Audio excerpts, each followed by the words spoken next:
Hi friends, இந்த வீடியோவில் வந்து நம்ம என்ன பார்க்க போகிறோம் அப்படின்னு கேட்டிங்கன்னா, இப்போ வந்து நம்மளோட சிவகார்த்திகேயனோட பராசக்தி திரைப்படம் வந்து 4 நாட்கள் முடியல எத்தனை கோடி வசூல் செஞ்சுருக்கு, அந்த ஒரு விவரத்தை பார்த்து அந்த வீடியோவில் நம்ம டீட்டெயிலாக பேச போகிறோம்.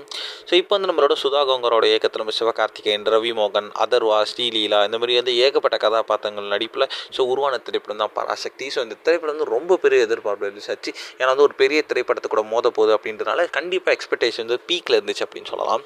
ஆனால் அன்ஃபார்ச்சுனேட்டாக அந்த பெரிய படம் ரிலீஸ் ஆகலை அப்படின்றதுனால ஸோ அந்த ஆடியன்ஸும் வந்து இந்த திரைப்படத்துக்கு வந்து காண ரொம்ப ஆவலாகவே காத்துட்டு இருந்தாங்க அப்படின்னு சொல்லலாம். ஆனால் வந்து இந்த திரைப்படம் ரிலீஸ் ஆன முதல் நாள்லேருந்தே வந்து ஒரு கலவையான விமர்சனம் பெற்றுச்சு. ஸோ ஒரு தரப்பு மக்கள் வந்து நல்லா இருக்குது அப்படின்னாலும் இன்னொரு தரப்பு மக்கள் வந்து படம் வந்து கொஞ்சம் சுமார் தான் அப்படின்ட்டு இன்னும் வந்து ரிவ்யூ சொல்லிட்டு தான் இருக்காங்க. ஆனாலுமே வந்து இந்த திரைப்படம் வந்து திரையரங்கில் வந்து இன்னும் வந்து வெற்றிகரமாக ஓடிட்டு இருக்கு அப்படின்னு சொல்லலாம். ஸோ இது வந்து நம்மளோட பராசக்தி சிவகார்த்திகேயனோட பராசக்தி திரைப்படம் வந்து 4 நாட்கள் முடியல கிட்டத்தட்ட வந்து 65 கோடி வரைக்கும் வந்து வசூல் செஞ்சுருக்குங்க. இது வந்து நல்ல ஒரு வசூல் அப்படின்னு சொல்லலாம். ஸோ வெயிட் பண்ணி தான் பார்க்கணும். இன்னும் போகும் நாட்களில் பராசக்தி திரைப்படம் வந்து எத்தனை கோடி வசூல் செய்யுது அப்படின்ட்டு நம்ம வெயிட் பண்ணி தான் பார்க்கணும்.